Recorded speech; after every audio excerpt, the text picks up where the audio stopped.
We have just listened to The Informer, and as I said, he wanted to come on live, but was unable to. Wasn't really sure if he could or not. So the second best thing, the next best thing, is to have had him on with a pre-record. And I said a lot of people usually have questions for him, and that couldn't happen this time around. So we're hoping that we can have him back later in the month on a live show, and those questions can be asked at that time. We are now at the top of the 6 p.m. hour Eastern. We have with us today, he's on deck right now, and that's Chris Knowles. And you might have remembered him from being on several times before. He's also been on a number of other shows, and he is the author of our Gods Wear Spandex, The Secret History of Comic Book Heroes. And he also had an excellent article entitled Sympathy for the Devil. I don't know if we get a chance to talk about that, but right now from my former home state, Chris, I want to thank you for joining us on the Knollapalooza. The Knowlesapalooza. Oh, the Knowlespalooza. How silly of me. I'm genuflecting. I'm bending down in absolute prostration. Yeah, Chris Knowles is with us, and we just want to let you know, too, that he has a blog spot out there. We not really have talked too much about that in times past. That is secretsun.blogspot.com. Yeah, which has been a serious beehive of activity for the past few months, and I'm actually kind of stepping back from it now to sort of catch my breath and figure things out, because I've been writing a lot of things that I don't really quite understand, and I need to sort of step back and figure a lot of things out, because a lot of new information that actually wasn't even on my radar when I started the blog, or when I started up doing it regularly, it sort of intruded itself into my my reality scope. So I'm really trying to sort through all this kind of stuff. I mean, really. Go ahead. No, Chris, finish up. It's okay. No, I mean, really, what the blog was really about is that I had written this book, that I had gotten my contract for Gods Wear Spandex, and the book was about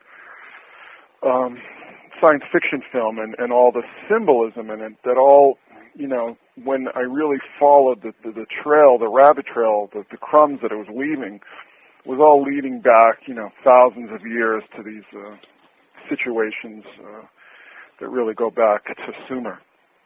And I was really pretty shocked to discover this kind of stuff, because it wasn't what I was looking for.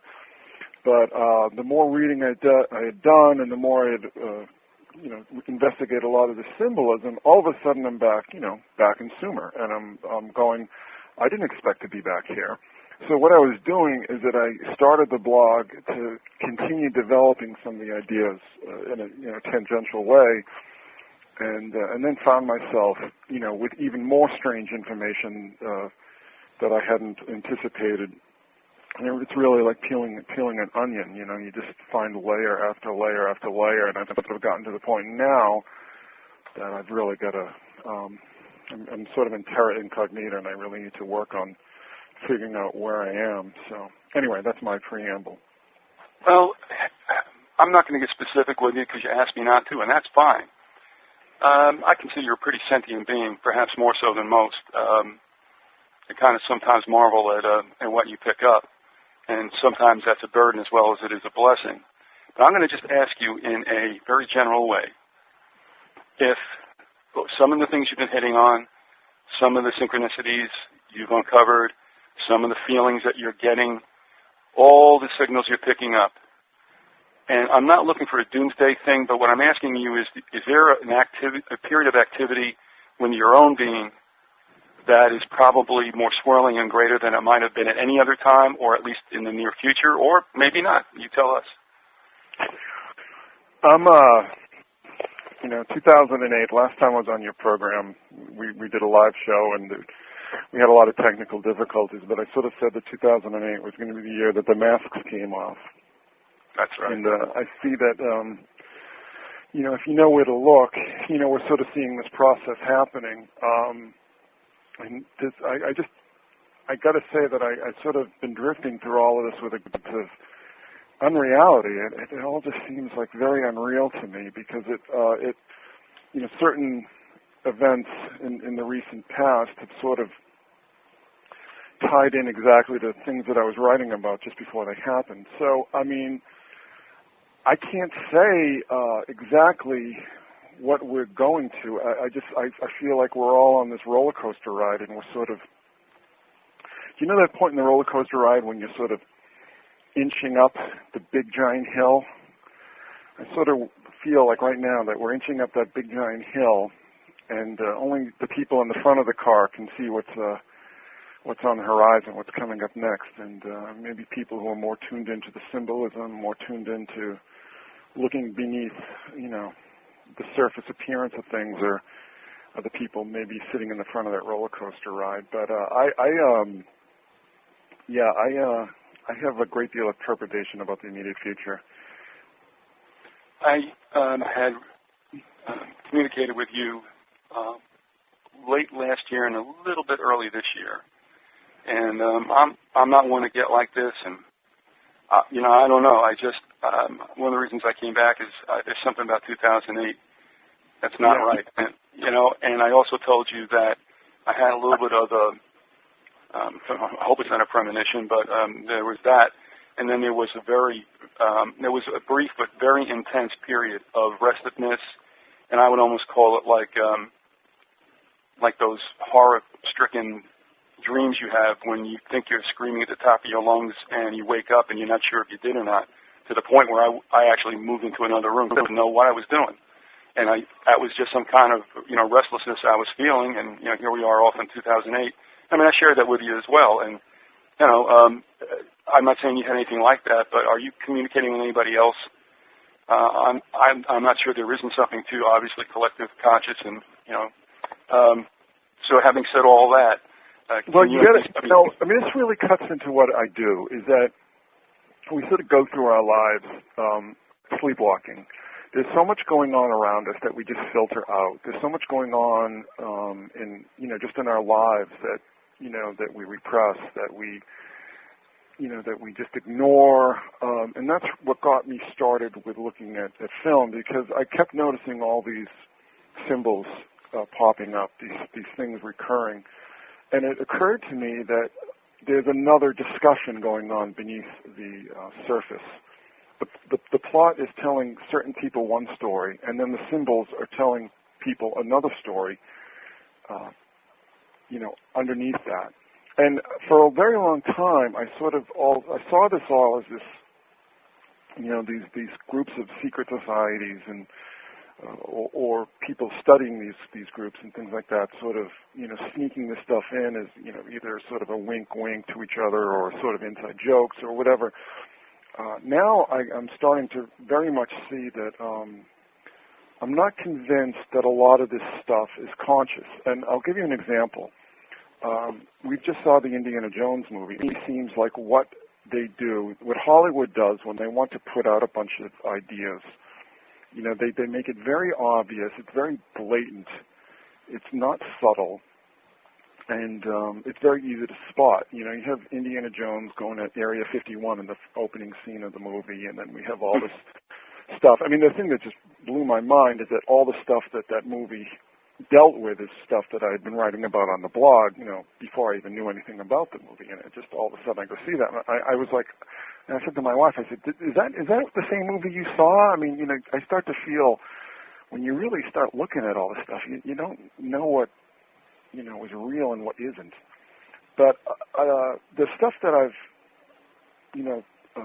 for instance, some of the X-Files stuff, I just worked on an X-Files book, and I had access to a lot of interviews and stuff, and these guys they weren't talking about this stuff, but what they all sort of said is that this stuff just seeped in, and it wrote itself. These stories just sort of seeped in. I mean, they were doing all this research on all the stuff that, you'll see on these programs and stuff, a lot of stuff that you've talked about on your show. I mean, these guys were all into it. But the way it came together, and that's part of the artistic process. So when you see something like Indiana Jones and the Crystal Skull, I mean, it's so blatantly obvious that they're just hitting you in the face with it. And, for instance, the Da Vinci Code, I mean, they even tell you what they're doing. And a lesser example of that, but still very obvious, is 2001, where, it's the sun and and the ancient astronaut theory and all this kind of stuff. And it's all just, maybe most people seeing it won't pick it up, but if you spend more than 5 minutes looking at it, you're gonna pick it out. But then there's all this other stuff in other films that just sort of weaves in and out, and I can't say with any degree of confidence anymore that I think this is some sort of conscious intent. I'm very much doubting that theory that I wrote this book with, and it's the ramifications of that are to be honest with you, really kind of disturbing to me, because now I've got to sort of analyze if this, these symbols and these ideas are not being put in there consciously. How are they appearing? And like I said, I mean, there are so many obvious examples where this stuff is put in, but it's pretty easy to catch. But all the real deep stuff and the stuff that really kind of gets under my skin, I can't find any real evidence that this stuff was put there consciously. So I've got to sort of deal with where this is coming from. And, there is a subconscious process. There is the creative process. People are absorbing information all the time that they might not necessarily be aware of, and that's where, the subliminal advertising and things like that come in. And I think that, mind control is more emotional control, that, your emotions are being controlled by the manipulation of symbols. We do have that, but the problem is, and what I was looking at is just this high degree of of detail, let's just say, this high degree of detail and this specific narrative running through beneath the surface plot. And I start to think, where is this coming from? And, certain experiences that I've had in the recent past have made me really doubt that the conscious intent is behind all of this. Human conscious intent is behind all of this, and that you don't forms. You don't think it is, Chris? Is that what you said? I don't know. I'm at a point right now where I was operating on certain theorems, and now I'm sort of at a point right now that I don't know what's going on. It's very disturbing to me, because it has ramifications beyond science fiction film. It has ramifications what I'm seeing going on in society and politics and things like that. And I don't know. So I'm really at a point right now that I'm almost sort of trying to hibernate and trying to figure a lot of things out before I start writing about them again, because I don't want to look like an idiot. Before we talk a little bit about this X-Files book, do you think, all right, this, of course, this is where I'm going, so let me just say, honestly, I felt that 2008, before 2008 arrived, that it was going to be a year that was going to be an inception point for not good things. And well, we're certainly seeing that, yeah. Yeah, and the rapidity with which it happened and the impact that it has had upon lives. But now there's another thing. It seems as if, though, it's being exacerbated or magnified beyond what it really is, because people then start picking up the same, yes, this is really bad, I can't believe how freaked out I am, oh my goodness, you know what I mean? And that they actually now are opening themselves up to greater and greater distress. I mean, do you think we're in a period where people's emotions, and as you said, that's the gateway to mental manipulation, do you think their emotions are being roiled enough that they're starting now to enter in a period of anxiety that has really no sign of letting up? Well, the problem is that, if you look through history, governments and people in charge don't like a high degree of uncertainty, because, you have a sort of almost this fractal possibility of things spinning out of even their control. I think what we may see is that we may see, I don't know if it's going to be, Senator Obama or someone else, but the great, the Moses figure that's going to lead us all out of the wilderness. We may see something like that, relatively soon. But, you also have to look, I think that this is a period of time that people really need to stick to what they can measure and what they can quantify, because people are going to be throwing a lot of theories out there about what's going on, and that might be part of the deception as well. We have a caller, not that I give out the number yet, but I don't think you would. Oh, I'm sorry, I blew it, huh? Hello. I didn't know that I had to wait for you to give out the number. Forgive me. No, that's okay. You're here. That's fine. I was really liking what I was hearing when he talked about the juxtaposition of those that are doing things in secret, and then we, of course, who are looking at something that's obvious to us. Of course, we had to go through the transition of not being able to grasp it at first, and then we had to assimilate it and digest it, and then now that we're talking face-to-face almost to each other and building our base of knowledge, and they find power in hiding things, we find power in sharing it. So I think that we're sensing a build-up, because as more and more people grasp, they're going to have to lose their power, but so they have to cause something to happen to keep more people from finding out. I think we're really we're sensing something building up. Chris, do you want to address that?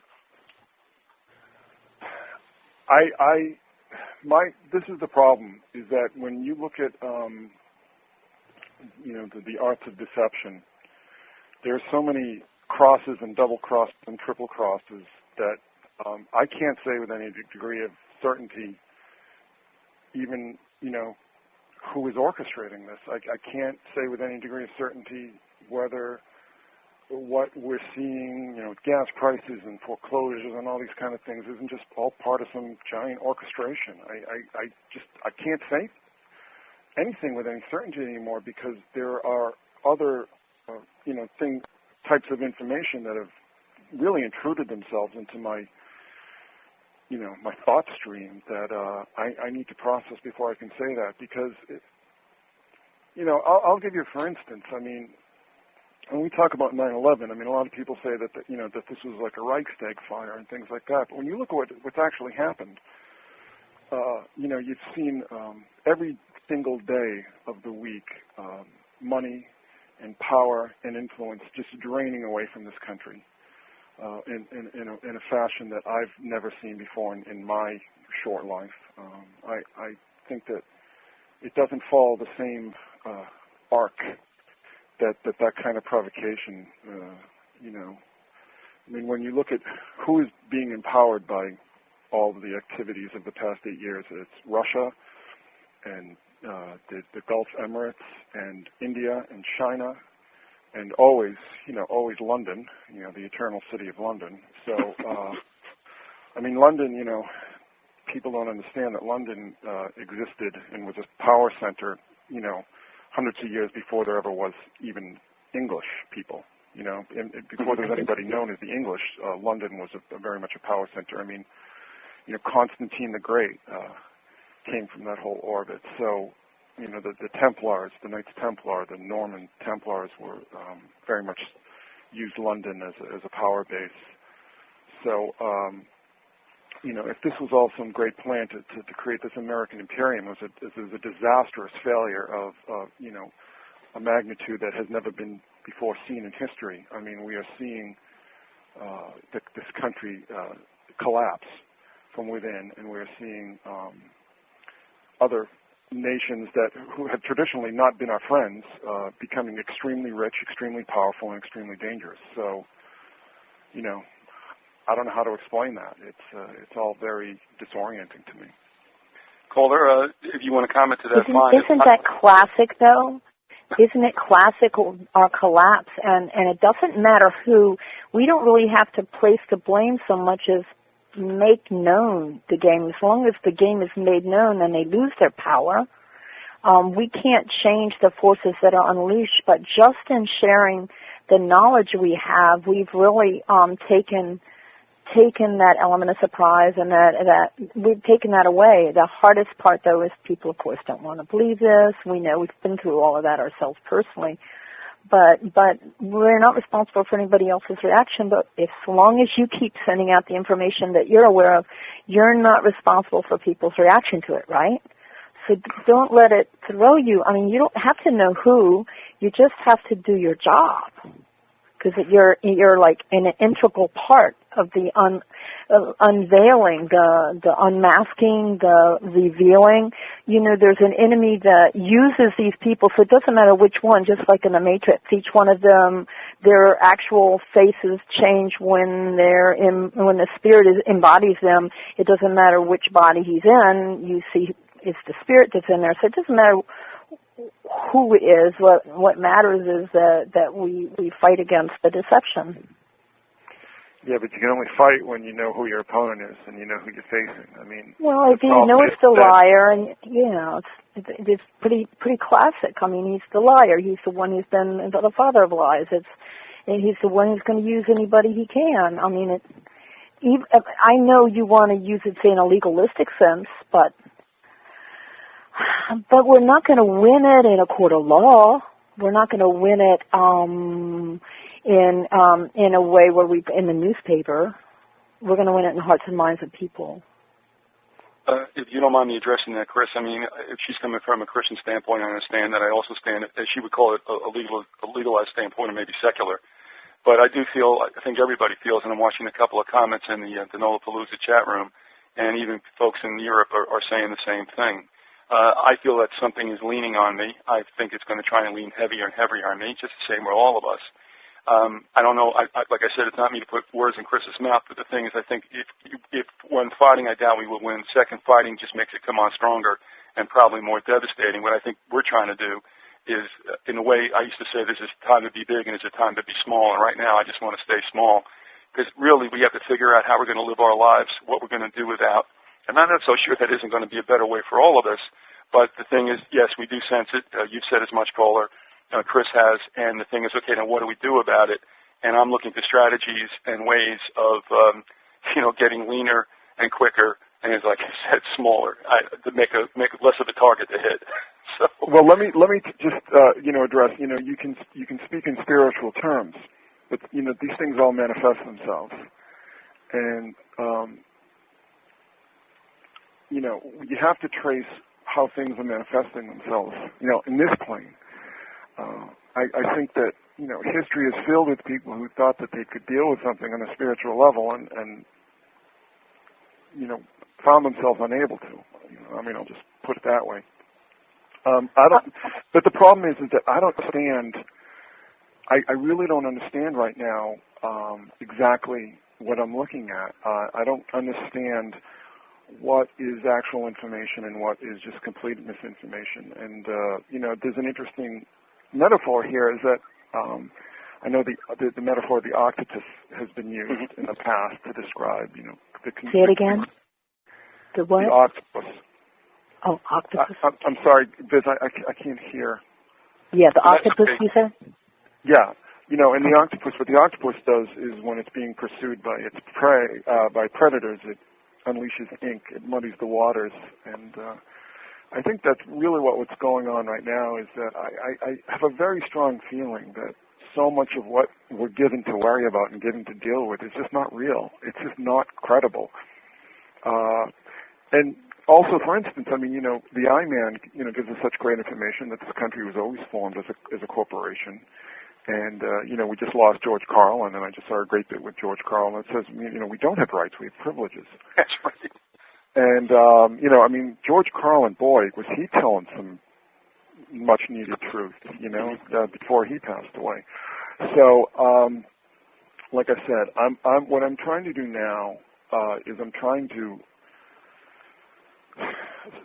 trace these very tantalizing paths that have presented themselves to me. And I say that, in all sincerity, that things have presented themselves to me without necessarily me looking for them, without necessarily me pursuing them.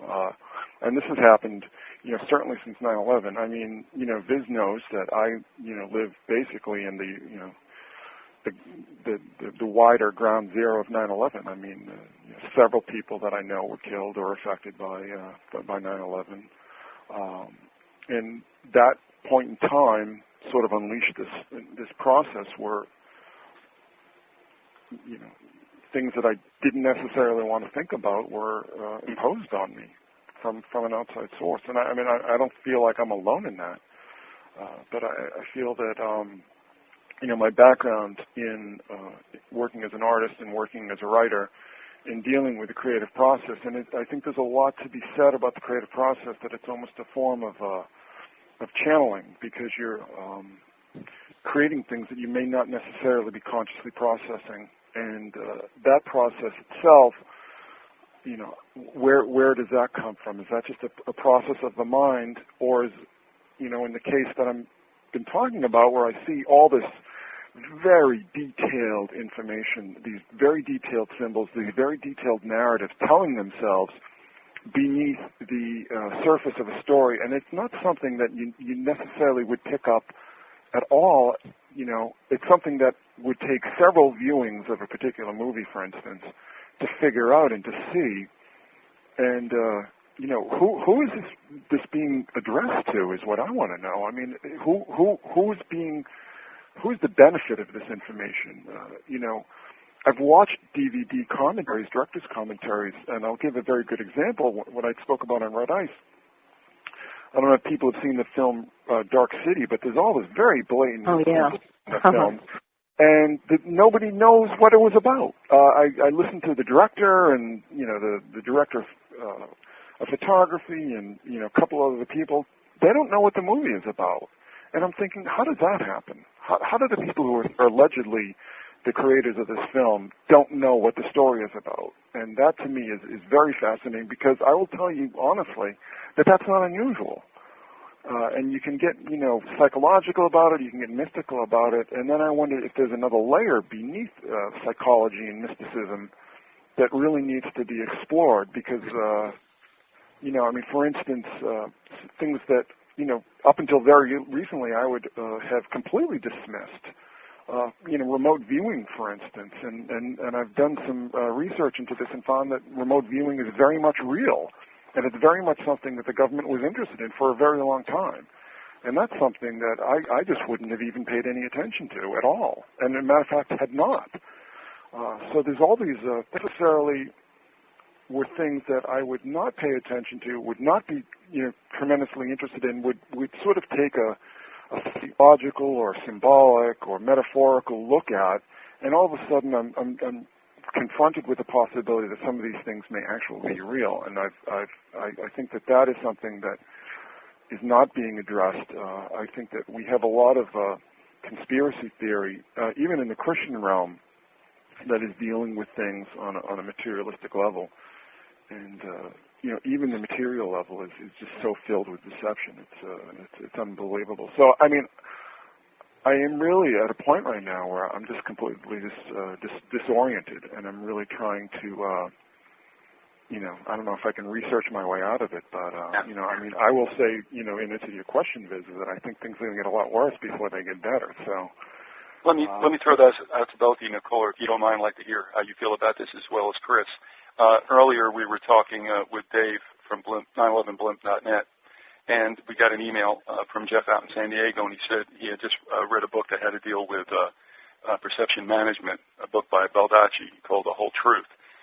It seemed to me, and this is just my opinion, but 9/11 was one door into greater perception management, because I think this was the most massive and tangible movement to actually tell you that what you saw you did not see. And I think that's what we're seeing more and more now, is that the perception of reality is being very much managed. It's very much not congruent with reality, but people are going to go the way they're being led, and I think we started that back in late 2001, and now I think it's really being leaned on heavily. So let me go to you first, caller. I mean, do you have any thoughts about that comment?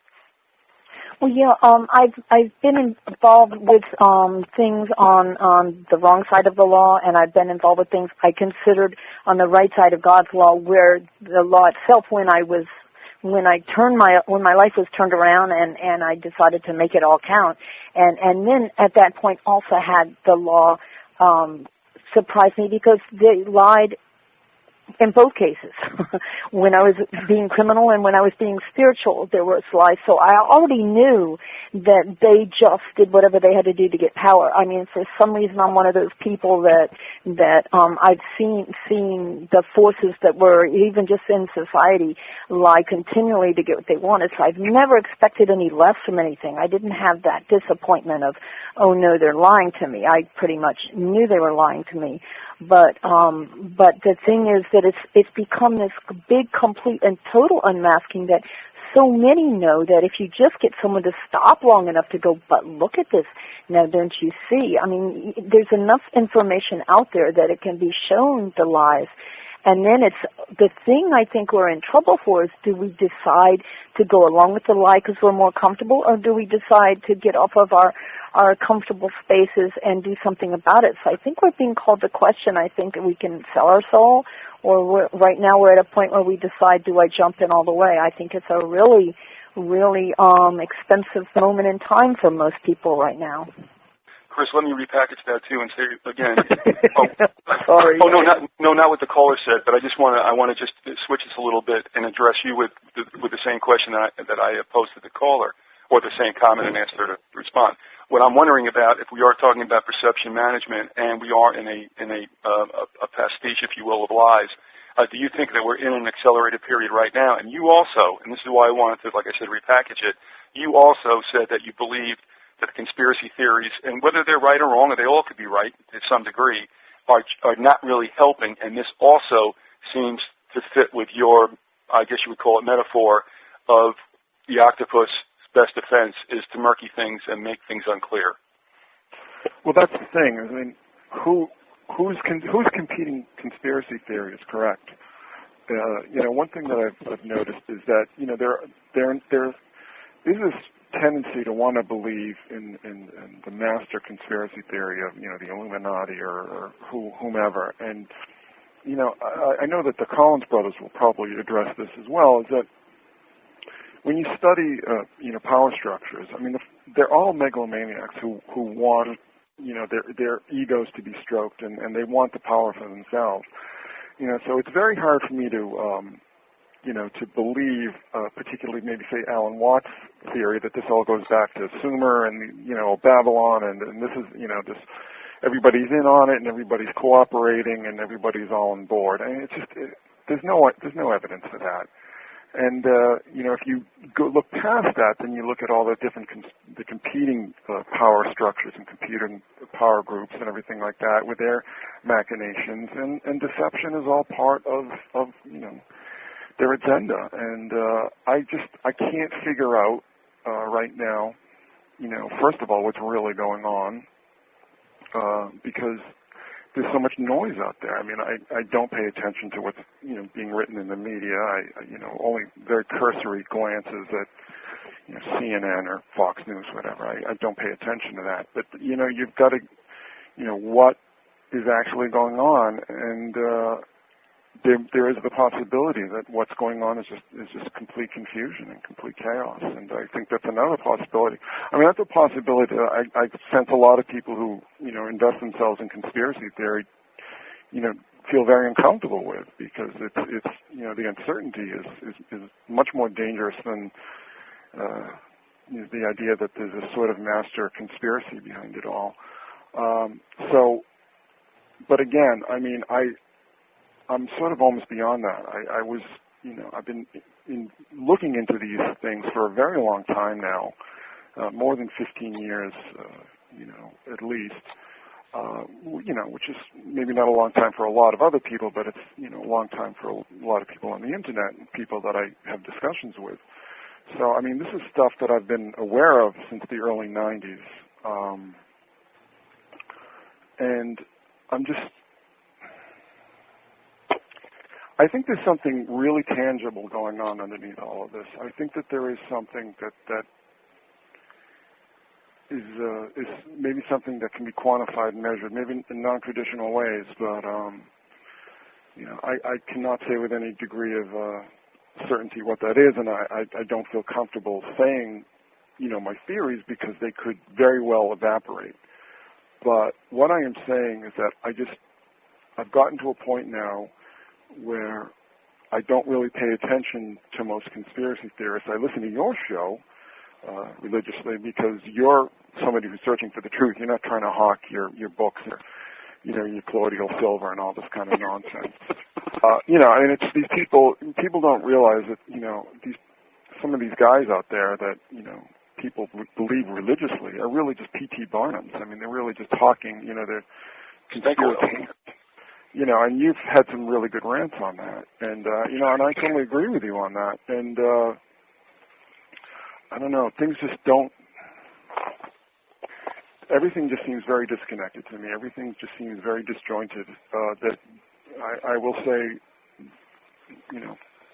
very clearly, it does not fit any of the paradigms that any of the theorists are putting forth. And it makes me really wonder, when you muddy the waters, what comes out of the, what comes out of the mud? Maybe something that you never see and you never expect. Something that, is just completely out of left field. And that's a possibility that I think we all need to think very seriously about. That, we're all conditioned to expect, certain things to happen, and maybe what we need to expect is the things that we don't expect to happen.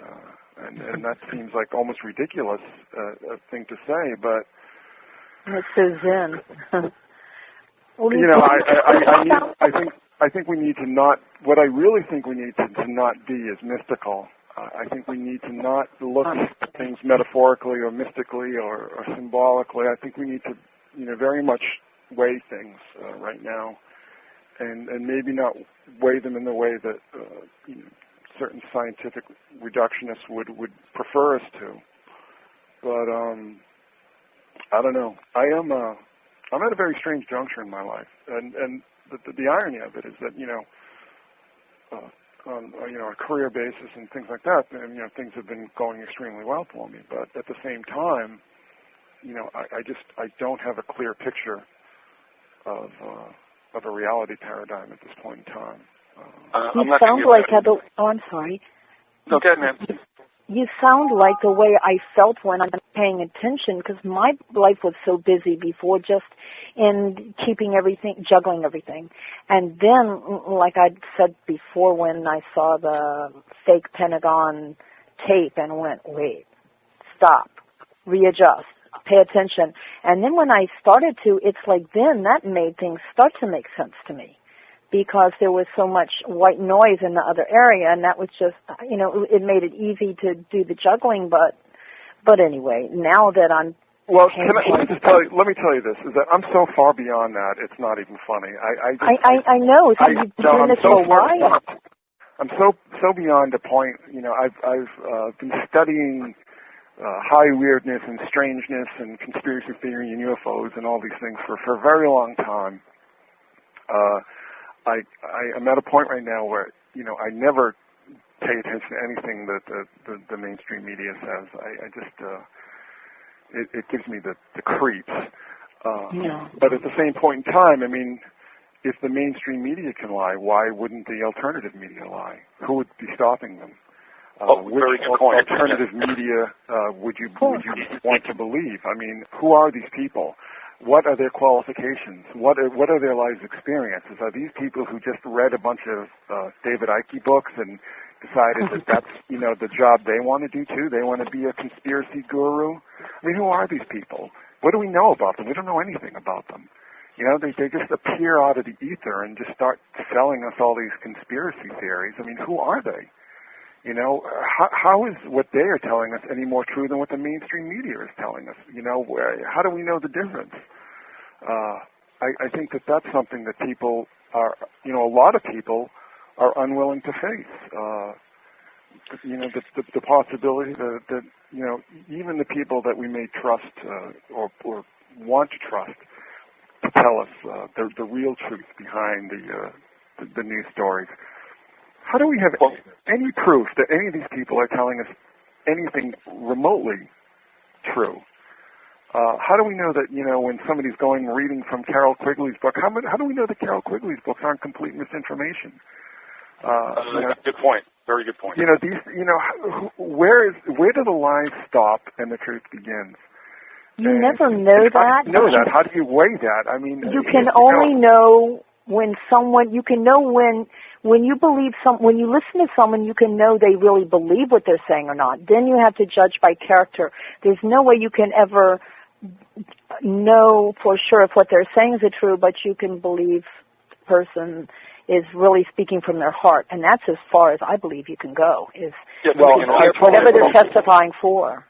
I totally agree with you, but let me just tell you this: is that, like I said, I've been studying these things for a very long time now, and really, I mean, things like the paranormal and things like that, I've been studying since I was in a schoolboy. All I can say now, with any degree of certainty, is that I am more uncertain than ever before, but also much more convinced that something very real that we don't understand is happening, and something that no one is expecting is happening, and that possibility is very unsettling to me, and which is why I was spending, really most of my time on my blog. I mean, it was ridiculous how much time I was spending on it, and I sort of needed to step back from that because I realized that I was sort of unconsciously wandering into things that I didn't understand, and it was very unsettling to me. And it's not like any of this is new to me. None of it is new to me. It's all old news to me. I don't need to be tutored in any of this kind of alternative thinking at all. It's something that I've been familiar with all my life. I just don't know if I believe any of it anymore, or not necessarily believe any of it, but I'm not sure exactly right now if we're sort of trained to believe things that are expected to create a certain mindset within us. So I think that we need to very much be very wide awake right now and very diligent and test everything that is given to us. And anything that we can't test for ourselves, be very cautious of. Anything that we can't research or even experience for ourselves right now, we need to be very, very, cautious about. Let me suggest something to do if I can, and that is, the caller was saying that when sincerity is necessarily an indication of, let's put it this way. They may be sincere, but they can be dead wrong. I mean, I think you'll find most of the population believes in the government and that presidents really do things, and they're sincere as heck, and they're dead wrong. What you had mentioned, Chris, about alternative media, there is no doubt in my mind, and I'm not done with it yet, that certain prominent individuals have definitely flipped and have done so for a purpose, and they are also no different than mainstream news. The reason why, there's not even a doubt about it. It's just how much people want to believe. They follow folks. They follow people. They've got to believe that there's somebody out there, and they'll fix themselves to it, and then when it starts to turn, they'll still stay there, and they'll start getting into denial. The reason I went to I-Man, and the reason why I feel it's pivotal, is that it really comes back to the basis of everything, and I believe the caller and I believe you will say the same thing. I mean, you've alluded to it, Chris, and so has she. And the reason why is that he gets right back down to the very unsexy, naked, bare reason for this world that we live in, and it's about the money and nothing else. That's why corporations are what it's about. It's not nation building. It's not a country waiting to embrace huddled masses yearning to be free. Man, no, we're looking for workers. And that's what he just said. I mean, he just came into it and said, that's how it is, and most people don't want to believe it. And that's, that's what it is. Well, what is the money about? See, this is what I need to raise, is that I totally agree with that, and I think you've done excellent research, and we've had many discussions that people want to believe in this fantasy that the pilgrims came here to breathe free and practice their faith as they saw fit, and really what they were is coolie labor for big corporations from Europe, and all the colonies were like the I-Man said, they were corporate plantations. Plymouth, Virginia, New Amsterdam, and on and on. Virgin, yeah. Yeah, exactly. All the way up and down the eastern seaboard. They're all, but money in and of itself. I mean, what does that symbolize? What does that represent? I mean, what does that mean? I think that it goes much deeper than that. I think that we don't understand we don't understand the financial system because it's so incredibly arcane.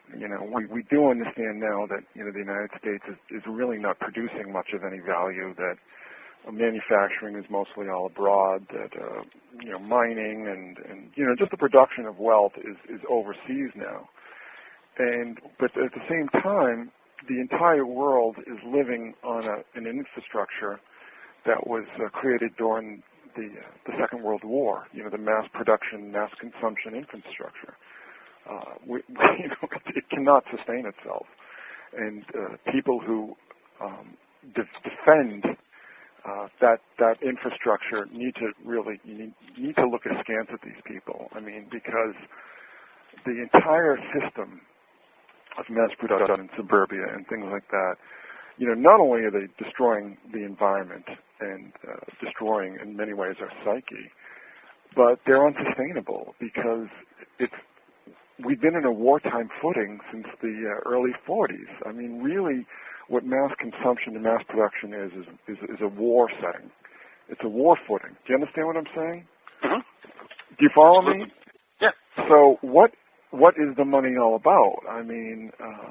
Money is really just an abstraction. It's about power. But what exactly, is it just ego gratification, or is there something much more hard to define and hard to pin down behind, just ego gratification of megalomaniacs and narcissists? And maybe the problems I get in is that, for a very long time, I've not taken anything at face value. But the problem is that it's, when you, hold a rock in your hand, and a rock is made of molecules, or it's made of elements, and the elements are made of molecules, or however it goes. But what it gets down to is that you get into atoms. And when you go into what atoms are, there's nothing there. It's just energy. It's an assortment of energy just arranging itself and calling itself a rock. And again, this is going to sound very mystical, and I'm just using this as a metaphor. I'm not sitting here in this kind of hippie navel-gazing. I'm trying to apply these principles to what's happening in the world right now. Trying to understand what is behind these things. Money is a wonderful thing, and everybody wants it, and everybody wants money and power. But what I'm trying to say to everyone is that maybe, what we've been conditioned to believe about, the rat race and the struggle for power and influence, maybe there's something much deeper behind that we haven't understood so far. But all I can say, this is all just, my sort of speculation of my state of mind, which is very uncertain and unupended right now. I will say that I think that a lot of things that nobody is going to expect and nobody can expect right now are going to happen in the near future. I would exempt 9/11 from that, because I remember in the summer of 2001 that every day there was some vague terrorist warning on the news, right on the front page of the AOL News. And then, we find out more and more that, that there were all these intelligence reports and all these things that people knew. So, that was not surprising. I think that there are things that are going to be much more surprising than that are going to happen in the near future. And I can't quantify that at all. I can just sort of follow basic patterns and make that very, very much vague and unspecified sort of prediction. But it's just, maybe it is just a feeling. But feelings and intuition can very much spring from our subconscious mind, which is processing information that our conscious minds don't have access to. Caller, if you have something else, by all means. And what we're going to do is, I got to get on to some other things, but please have the last call. Yeah, I wanted to say one more thing and then hang up so someone else would have a chance. When you brought up the I-Man, I almost, even though there was nobody in on site at that time. I don't think I almost typed in the thing that dredges up from inside of me when I listen to him is almost a futility or a hopelessness, because there's such a charade that those in power seem to play out, and it's just, everybody yaps, and these things come out, and yet you realize that none of it's true, and it's a game, and it's like a puppet show. It's a scary thing, and so I think they love that idea of that control, and I think they love that they want us to feel hopeless so that we would never fight, and when people find out there's nothing they can do. And I just think there's that element to take away that fight or that ability to stand. I'm glad I have hope from another place, otherwise I would feel hopeless hearing information like that. Thank you. Thank you very much for calling. I appreciate it. Bye. Bye-bye now. You want to hit on that, Chris, before we go on to something else? Well, you need to sort of, who are they?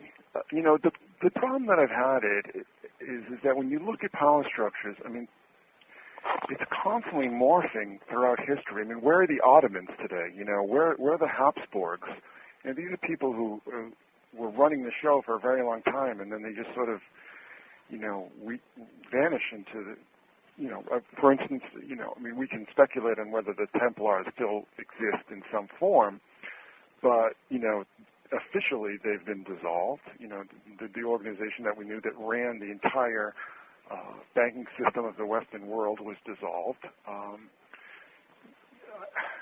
When we get to who are they, what I'm saying is that people sort of look behind what the news media tells us and what the government tells us, and then they sort of stop there. And I'm wondering at this point in my life right now if that's a premature decision. Well, I'm getting a lot of static on the line here. Yeah, well, that's another thing I can't do much about. Sorry to say, but I don't want to monopolize any more time, because where I go would not be fair to you, because I do want to talk about the X-Files book, because this is very interesting also. And you say, who is they? And, of course, that's a convenient pronoun we use when we don't have to try to define it. I can't hear you, my friend. You cannot hear me at all? No, you know what? I'm going to try and turn you on the stream. I'm getting a lot of distortion here. Okay. But you're going to have a lag time with the stream, I think, you'll find, Chris. We're listening. We're listening to Chris Knowles. His website is secretsun.blogspot.com. He is the author of Our Gods Wear Spandex, and that's the secret history of our comic book heroes. And that is some kind of book, both graphically and content-wise. And we'll find out how much better is Chris doing. Are you with us at all? I'm having a very hard time hearing you. There's a very loud static coming in through the line here. You're very, very low. Well, that's Jersey AT&T, isn't it? Or what do you got up there now? No, I'm on Verizon, but... Oh, okay. What I want you to do is, if you can hear me this way, and you can finish it out too, I'd like you to talk about the X-Files and what you've come to find out about what they're really about, to whatever extent, because you are doing that book. And where are you along the lines of finishing it? Okay, well, what I can say is this, that I was asked to work on this book, which is very much a dream project for me, because I'm a huge X-Files obsessive. And there's so much interesting information going on beneath the surface on that show that, very much sort of ties into my theory that a lot of this material is not being processed consciously. I was asked to come in on this book. There was some scheduling problems and things like that. And I was giving a lot of interview transcripts, and I was able to do some interviews myself. And basically what I will say, that one thing that I found was really fascinating is that, particularly the mythology, the people writing the mythology said that these stories kind of wrote themselves, that they felt like they were writing something that had already happened, that it was revealing itself to them. And that raised a lot of interesting possibilities for me. Not perhaps the subconscious influence in the artistic process, that maybe some information is reaching into our consciousness that we don't quite understand, that surpasses subconscious influence or artistic process. That to me is a very interesting avenue to explore.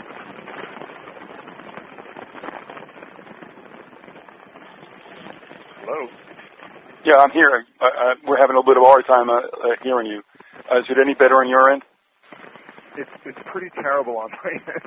Every time we do one of these live broadcasts, we always have these strange influences interrupting our conversation. But we're coming up to the top of the hour, so do you want to just sort of cut it off and? Yeah, because I don't want any more good stuff to get lost, and I'm going to ask you to come on later in the month as well, because we have a bit of agenda we didn't get very far through, and yeah, I think I like to say that I hate to have it be lost now with the audio problems that we're having. Okay. Well, one of these days I want to come on your show and be coherent and be smooth and slick. I always seem to be in the middle of some sort of existential crisis when I come on your show. I don't know what that is. That's because you know I'm coming. I'm going to ask you to come on. I'll just tell your listeners here that Viz and I have had a lot of conversations off the air. Yeah. They're very wide-ranging and free-form and provocative. And that sort of adrenaline rush that when I hear Viz's voice, I guess it sort of affects me when I'm on the air, and I need to be cogent and coherent. I apologize to your listeners. It's sore. All right. Well, listen, Chris. Yeah, we'll do that. All righty. We'll see you then. Well, thank you very much, Viz. All right. Take care, Chris. Again, that's Chris Knowles. The website is secretsun.blogspot.com. He is the author of our Gods Wear Spandex, The Secret History of Comic Book Heroes. And as you heard, he's working on a book about X-Files. We have a couple of minutes before the top of the hour, and I just, I'll leave it open for phones if you guys want to try to call in. It's 888-333-9009. Because what I'm going to say, I wanted to, but I did not want to keep Chris from any more time, because we had a really decent three-way discussion there. But here's what I would ask people to consider, whether you're Christian or not. I mean, this is why it's kind of simple to me. And it might, freak some people out. I don't know. I mean, Christians might turn around and say, like, you're nuts. But I'm serious about this, and maybe I can get to even some comments that I see that are popping up in the Knollapalooza chat room. But here's where it's come down to me. I know a lot of folks don't want to hear this, but just look at what we've got. And that is, to me, if people had wanted to be obedient to divine law, we would not be in the situation we are today, in the sense of there would be no money, there would be no mercantilism. Think about it. There would be trade, there would be barter. But here's what's happened. This world is Satan's dominion, and you may not go for that, that's fine. But his main, shall we say, system is mercantilism. Now, yeah, we all have to go to work, we all have to purchase things, we all understand it, that's the way it is. But mercantilism in the long run, with its bankers and such, because there's always going to be winners and losers, but the thing is, it's a tool of enslavement. And look at what we have now. It's been always about mercantilism. Money is nice, but it also is a tool of our enslavement, because it was a tool of inflation, a tool of, obviously, creating money out of thin air. And that's the short version, because we do have a caller, and let's bring him on if we can, Jim. Hello, caller. Oh, Hello. I just come calling early. Who is it? Oh, it's me calling in early. For next hour. So who should I was in No, we'll just stay right there. No, Jim was looking for. You were making a point, so I'll just shut up for now. Oh yeah, it's okay, because I told him to look for the 315 codes, and he certainly did. So okay, where I was going with all this, and that's Andy Senior. He and Herb Smith are going to be on. They are the pair that are known as the Uticans for 9/11 Truth. All right, just going back to what I was saying. Strange number, but it'll be 315 definitely. All right. And we only have about a couple of minutes, but what I'm saying is that that's what it comes down to. And so with the creation of money, you have a way to be enslaved. I mean, as you've seen what fractional reserve banking has done, that's the way it's always done. And with every civilization, it started from the same thing. And that is what's happening now. If you don't buy into the Christian or the rather, just into the biblical representation of what we've been through, consider what's going on today, and that is what has. We've been born into slavery. We've had a better life than many, but it's still been slavery, and now we're starting to feel the manacles closing around our ankles, and now it's our turn to be in the bin. What I'm going to do is hit on a couple of comments, if I can, real quickly. Some good stuff passed by that I just wanted to bring out. And it says, money is the means of exchange for human capital, the souls of men. And it says, let's see, a couple of threads going there, and the ones I'm looking for pretty much address what I'm trying to talk about. But money, I think that's about it. We'll leave it at that. All right. So what I'm asking people to think about is the whole system of mercantilism. That would not have been the case, but that's why it's led to, the rosy story is that. That's a funny choice of words too, but that story is about nation building. It was not. It was about opening markets, creating commerce, and trying to take as much advantage of it as possible. As long as things were going good, I guess you could say some people had better standards of living than others. But now we're starting to see a change in that. And now we see that there won't be that kind of freedom that we once had, and we're very much caught in this trap. But you got to think about a way out of it and a way to exist in it. And if that's something that sounds wacko to you, well, then I would ask you to really take a look about it, run that theory through, because I believe that's what we're seeing right now. And we got a message from Avery who said it's all about unjust weights and measures. That is true. God warned against it. Satan loves it, and so do his human money lender shills. That is absolutely it. And that's what it would have been. That's why in the Old Testament it talked about fair scales and such, because there was not money involved in that.